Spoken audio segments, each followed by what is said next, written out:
Shalom teman-teman. Apa kabarnya hari ini? Luar biasa. Yes, yes, yes. Kembali lagi di ibadah minggu hari ini.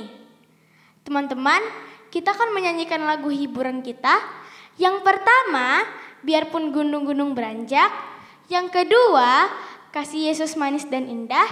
Yang ketiga, kasihnya seperti sungai. Yang keempat, Tuhan menetapkan. Teman-teman, saya undang teman-teman untuk bangkit berdiri. Semangat ya!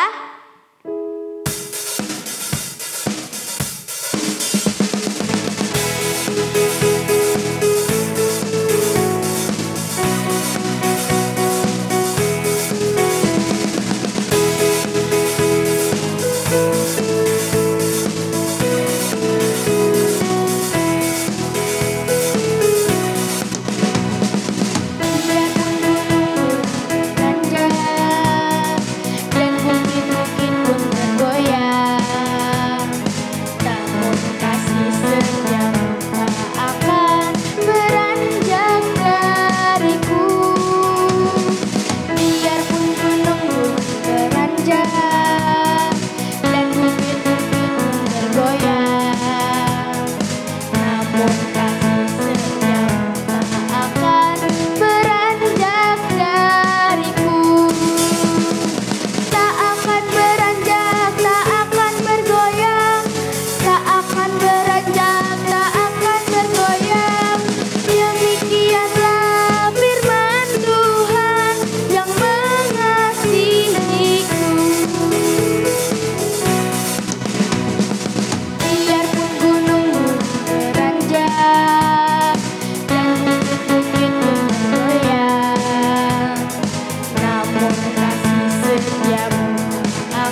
Baiklah teman-teman, kami persilakan teman-teman untuk duduk kembali.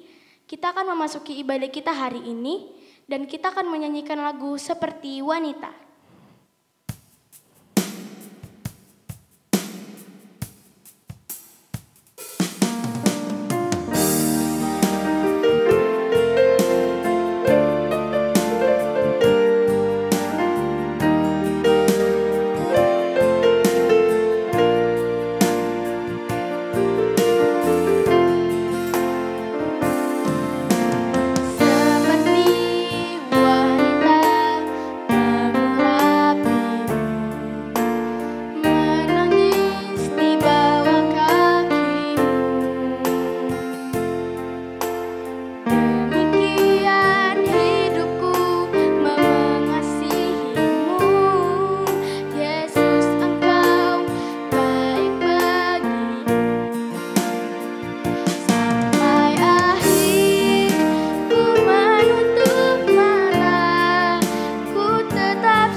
Shalom adik-adik semuanya, saatnya kita akan masuk ibadah. Kita akan memulai, tapi sebelum mulai kita akan berdoa. Semua adik-adik lipat tangan, tutup mata, kita bersatu hati, kita berdoa. Kami mengucap syukur kepadamu ya Tuhan, atas kasih setiamu dalam hidup kami. Tuhan memberkati kami mulai malam hingga pagi hari ini. Terima kasih Tuhan untuk kekuatan dan kesehatan yang Tuhan berikan. Kami kembali akan memuji, membesarkan nama Tuhan dalam ibadah saat ini. Kami rindu Tuhan, kuasa-Mu hadir bagi setiap kami.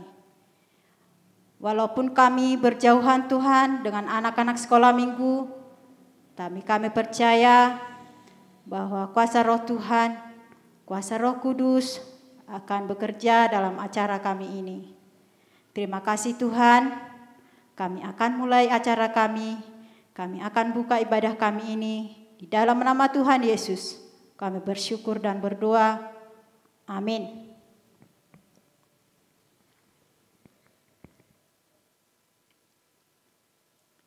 Shalom anak-anak sekolah minggu, kita akan mulai ibadah kita. Kita puji Tuhan, kita bernyanyi dari Kidung Jemaat nomor 3 ayat 1.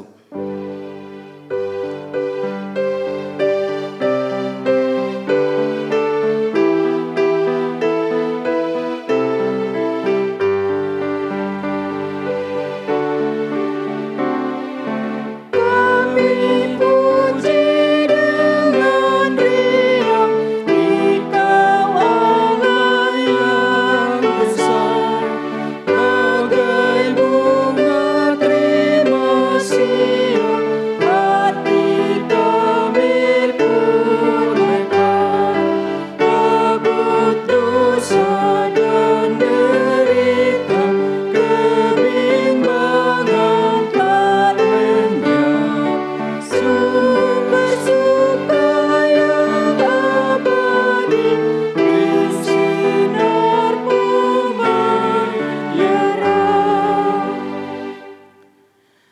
Dengan nama Allah Bapa dan nama anaknya Tuhan Yesus Kristus dan nama Roh Kudus yang menjadikan langit dan bumi.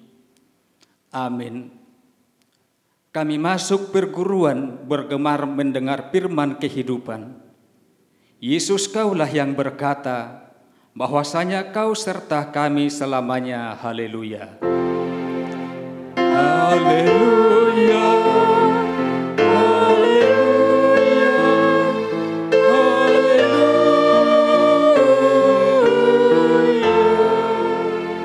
Kita berdoa, kita bersama-sama mengucapkannya. Ya Allah, Ya Allah, kasihanilah kami, kasihanilah kami, orang yang berdosa ini. orang yang berdosa ini. Amin. Amin. Nah adik-adik, saatnya kita masuk ke ayat hafalan. Nah, kakak mau tanya nih, siapa yang masih ingat ayat hafalan minggu yang lalu? Iya, kakak pasti. Kakak tahu semua pasti hafal ya. Shalom teman-teman, nama saya Vini Hasian Silalahi. Saya akan membacakan ayat hafalan minggu lalu yang tertulis di Matius 22 ayat 37. Bunyinya, kasihilah Tuhan Allahmu dengan segenap hatimu dan dengan segenap jiwamu dan dengan segenap akal budimu. Amin. Dan untuk ayat hafalan minggu kita untuk hari ini dari Matius 5 ayat 37. Yuk kita sama-sama membaca. Jika ya, hendaklah kamu katakan ya. Jika tidak, hendaklah kamu katakan tidak. Apa yang lebih daripada itu berasal daripada si jahat. Nah, kita sama-sama menghafal ya adik-adik. Minggu depan akan ditanya lagi. Terima kasih. Nah adik-adik, saatnya kita akan mendengarkan firman Tuhan. Tapi sebelumnya, sambil mempersiapkan Alkitabnya, kita bernyanyi dari Kidung Jemaat nomor 36 ayat 4.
Anak-anak sekolah minggu, sebelum kita mendengarkan firman Tuhan, kita tundukkan kepala, kita tenangkan pikiran, kita berdoa.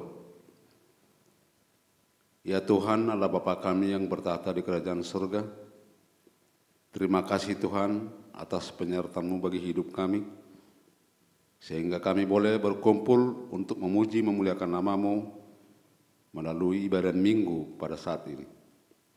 Tuhan, sebentar kami mau dengar-dengaran dengan firman-Mu.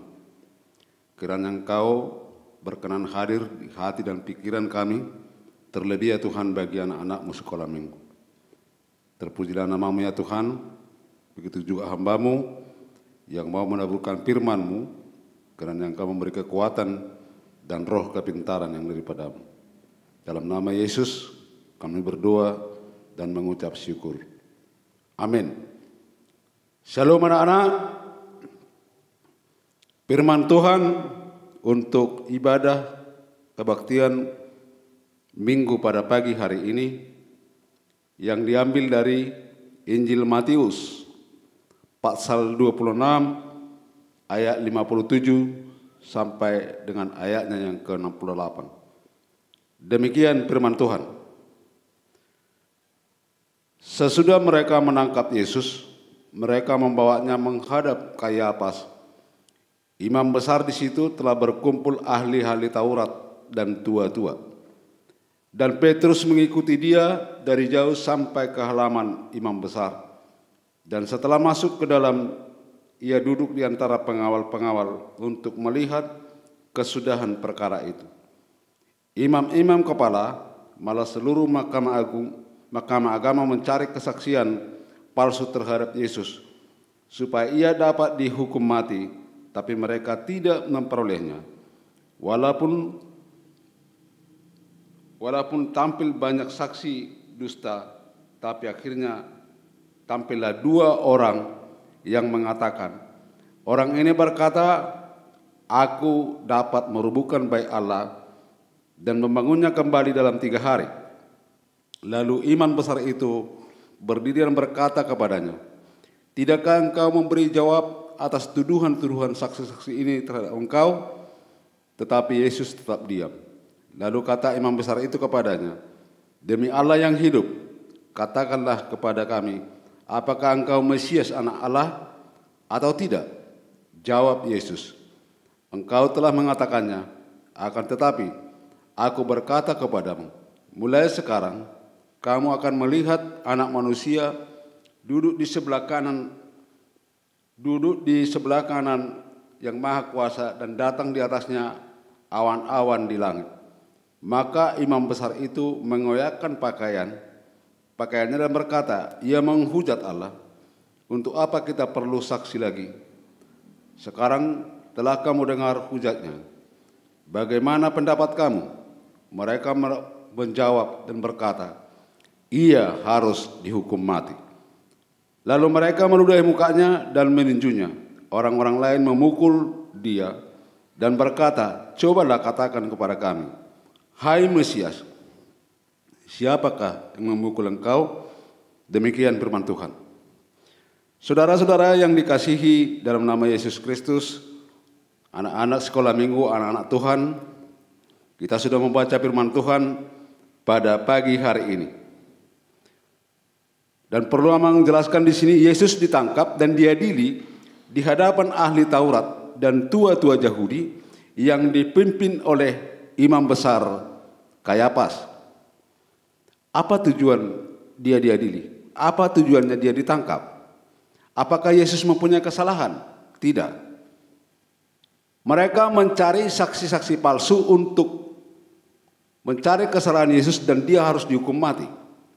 Tapi mereka tidak mendapatkannya. Lalu ada 2 orang yang bersaksi sebenarnya bukan pada saat itu juga.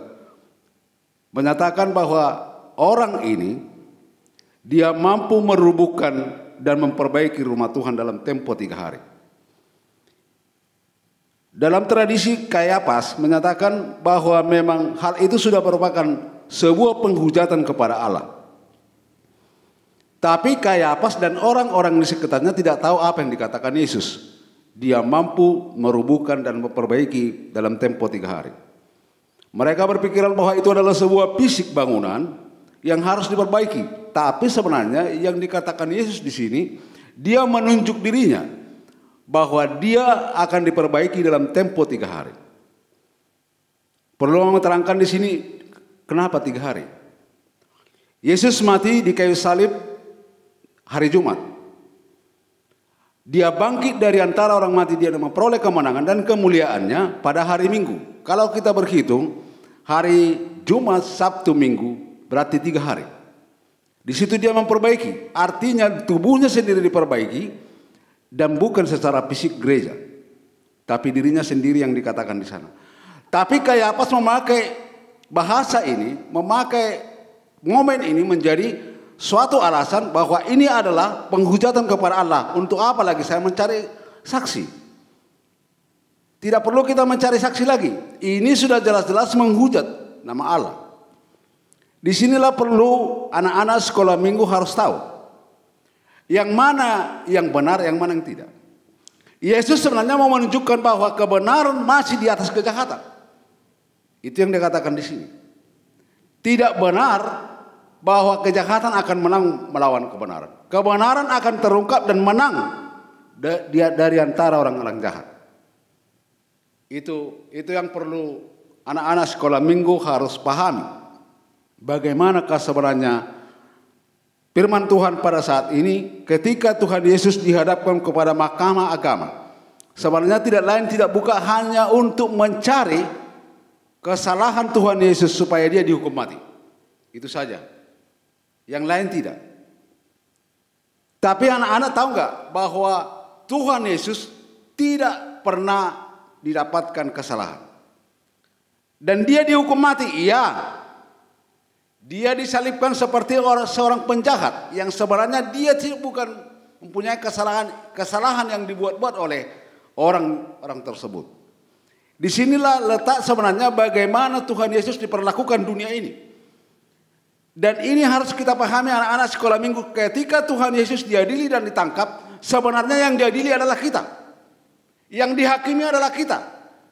Yang ditangkap itu adalah kita. Karena perbuatan kita, sehingga Tuhan Yesus harus menanggung seluruhnya itu di kayu salib.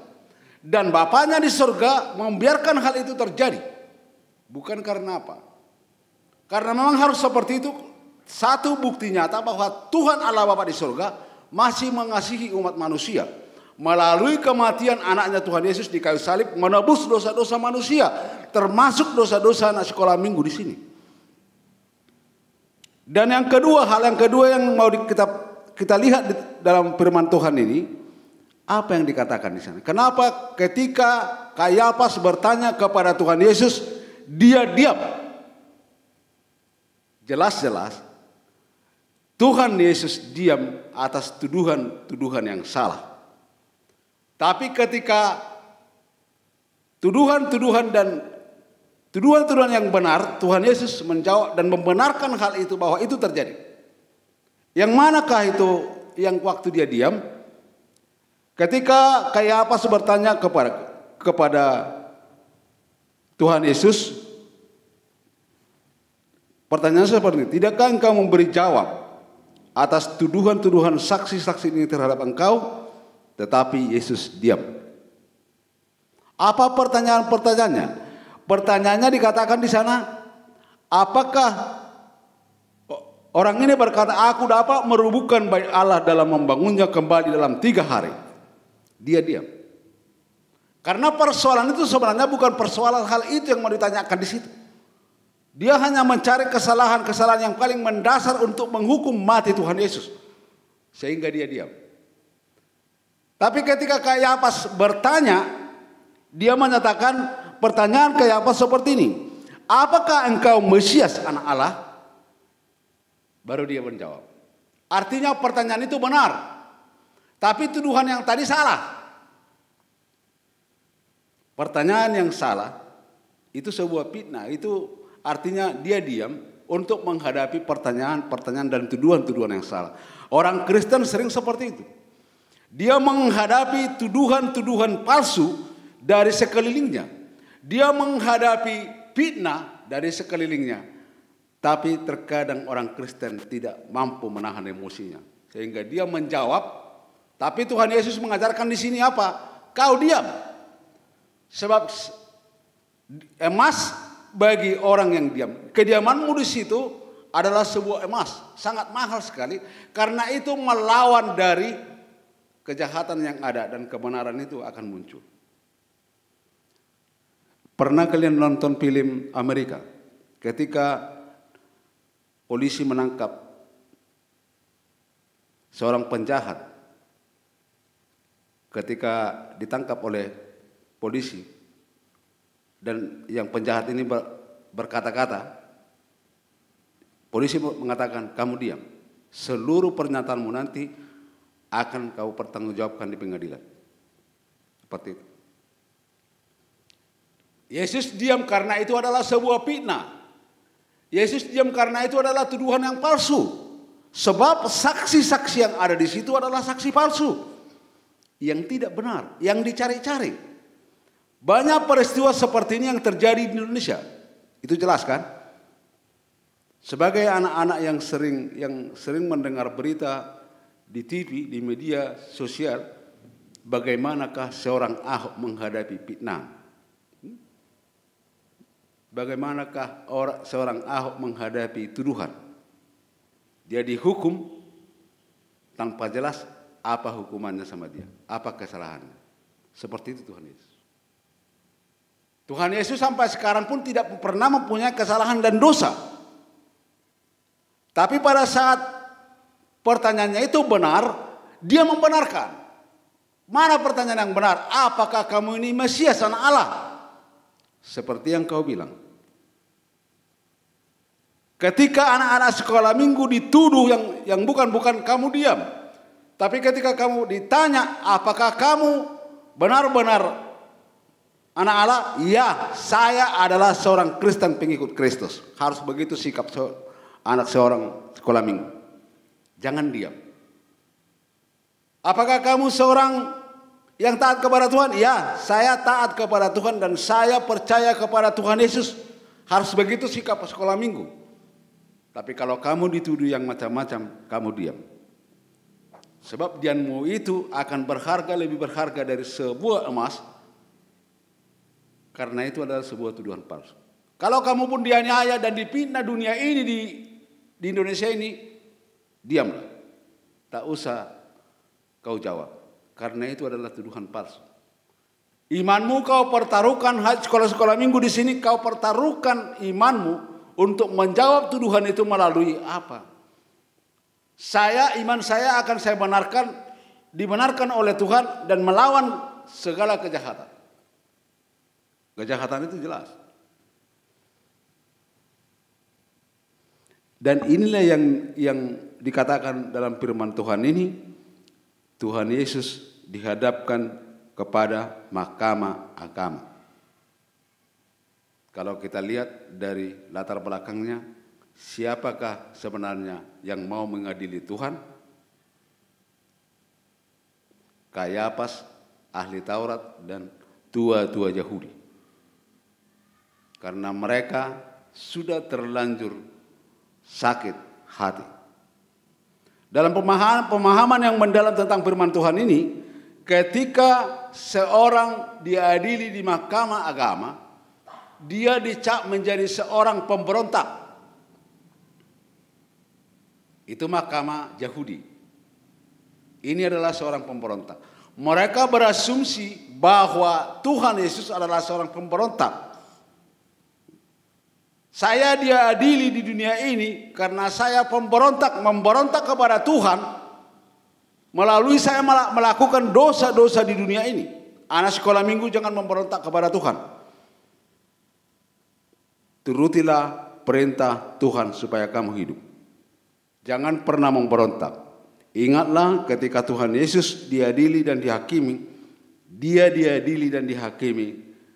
Sebenarnya saya yang diadili dan dihakimi. Sekolah minggu yang diadili dan dihakimi karena dosa-dosamu, dosa-dosa kita, dia diadili dan disalib. Dia mati di kayu salib.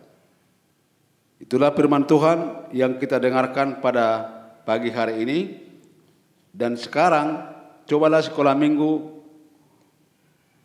percaya saja kepada Tuhan. Jangan pernah memberontak. Dan Yesus diadili itu adalah perkara karena saya. Kalau dalam firman Tuhan ini sebenarnya sama sekali tidak ada kesalahan Yesus, dia ditangkap dan diadili. Mereka mencari saksi-saksi palsu untuk menuduh dia sebagai sebagai penjahat Tuhan Yesus. Tapi mereka tidak ada. Hanya 2 orang. Itu yang 2 orang itu apa dikatakan? Yang dikatakan yang 2 orang itu, orang ini pernah berkata, dia mampu merubuhkan dan memperbaiki dalam tempo 3 hari. Apakah itu sebuah kesalahan yang fatal? Tidak.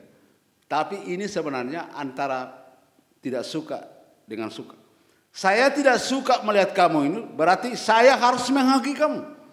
Orang Kristen jangan pernah menghakimi orang lain tanpa pernah kau ketahui apa kekurangannya. Anak sekolah minggu jangan pernah kau hakimi temanmu. Jangan kau cari kesalahan-kesalahan dia. Orang Kristen sering sekali mencari saksi-saksi untuk mendukung tuduhan dia terhadap orang lain. Sering, jangan sampai seperti itu anak sekolah minggu HKBP Batu Haji Lama. Kita percaya bahwa anak-anak sekolah minggu di sini harus mau dan mau menerima Yesus sebagai Tuhan dan bukan malah memberontak kepada Tuhan.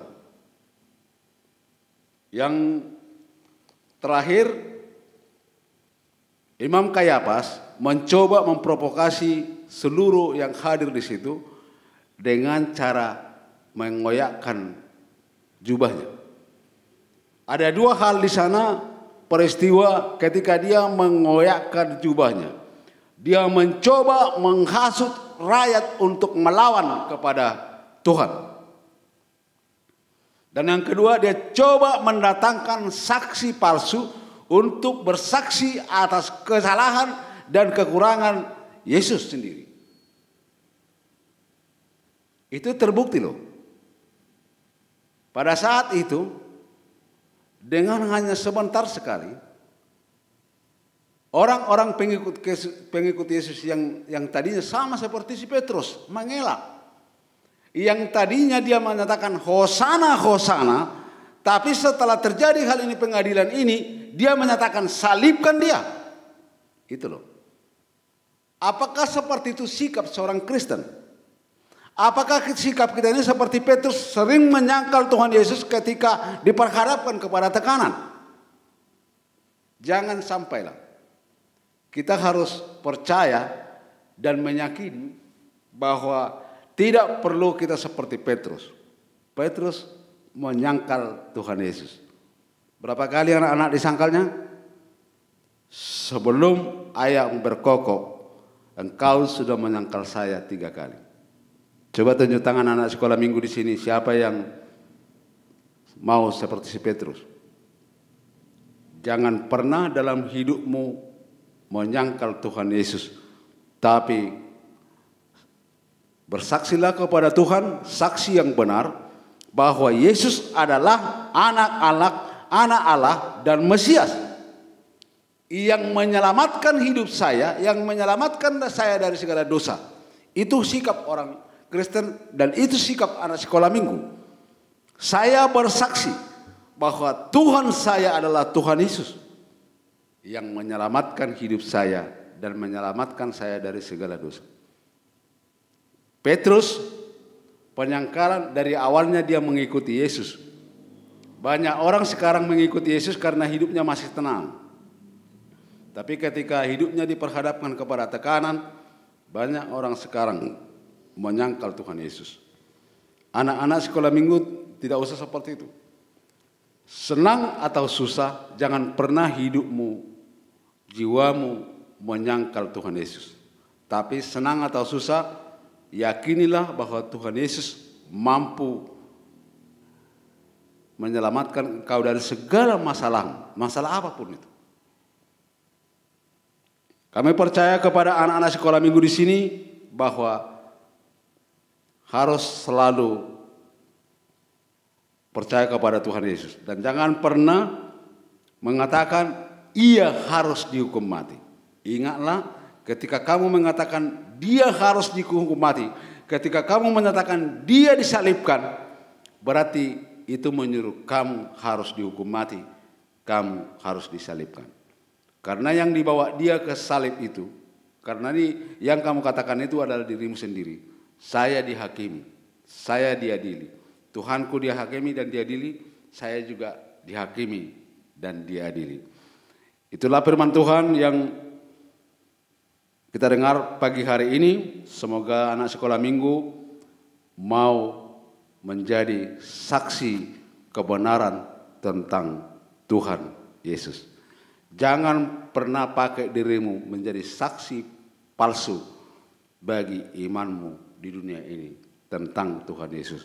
Tapi pakailah imanmu menjadi saksi bahwa Tuhan Yesus adalah Tuhan saya yang hidup. Amin. Kita berdoa. Terima kasih Tuhan atas firman yang telah kami dengar pada saat ini. Kiranya boleh kami bawa firman-Mu dalam kehidupan kami. Terlebih ya Tuhan untuk anak-anak-Mu sekolah minggu di sini. Biarlah mereka Tuhan selalu menjadi anak-anak, menjadi saksi dalam hidupnya, menjadi saksimu yang benar ya Tuhan, menyaksikan bahwa Engkau adalah penyelamat mereka. Berkatilah seluruh anak-anak sekolah minggu ini ya Tuhan, jauhkan mereka dari segala sakit penyakit ya Tuhan. Engkau selalu menyertai mereka, mengajari mereka baik di sekolah, baik dimanapun Tuhan, Engkau selalu menyertai mereka. Berkati mereka ya Tuhan. Jauhkan dari segala sakit penyakit ya Tuhan, terutama sakit yang masa sekarang, yaitu virus corona. Jangan biarkan ya satu orang pun dari anak-anak-Mu ini terpapar virus corona ya Tuhan. Jauhkan ya Tuhan COVID-19 dari mereka, dan kalau boleh kami minta ya Tuhan, hilangkanlah itu ya Tuhan dari dunia ini. Biarkanlah kami anak-anak yang sehat, anak-anak yang pintar, anak-anak yang selalu tunduk kepadamu ya Tuhan. Terpujilah nama-Mu ya Tuhan, ampuni segala dosa dan kesalahan kami, agar kami layak menjadi anak-anak-Mu. Dalam nama Yesus kami berdoa dan mengucap syukur. Amin. Nah adik-adik, sungguh indah firman Tuhan hari ini yang menyapa kita ya. Kiranya kita mau menjadi saksi-saksi Kristus. Nah saatnya kita menyerahkan persembahan kita yang terbaik kepada Tuhan. Kita bernyanyi dari Kidung Jemaat nomor 184 ayat 2.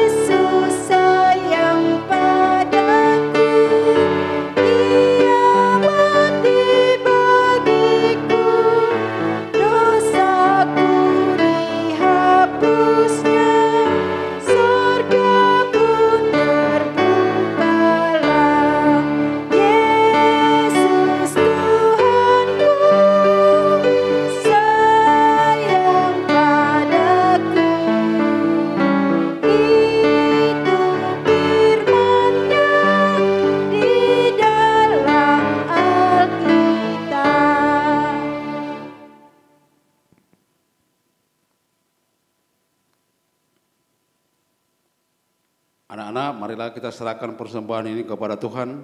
Kita berdoa. Bapa kami, Tuhan Allah yang Maha Kuasa, yang bertahta di surga. Kami mengucap syukur dan terima kasih kami kepadamu ya Tuhan, di mana Tuhan memperkenalkan anak-anak di dalam kerajaan. Di sini kami menyampaikan persembahan kami, kiranya Tuhan menerimanya untuk kemuliaan nama-Mu. Amin.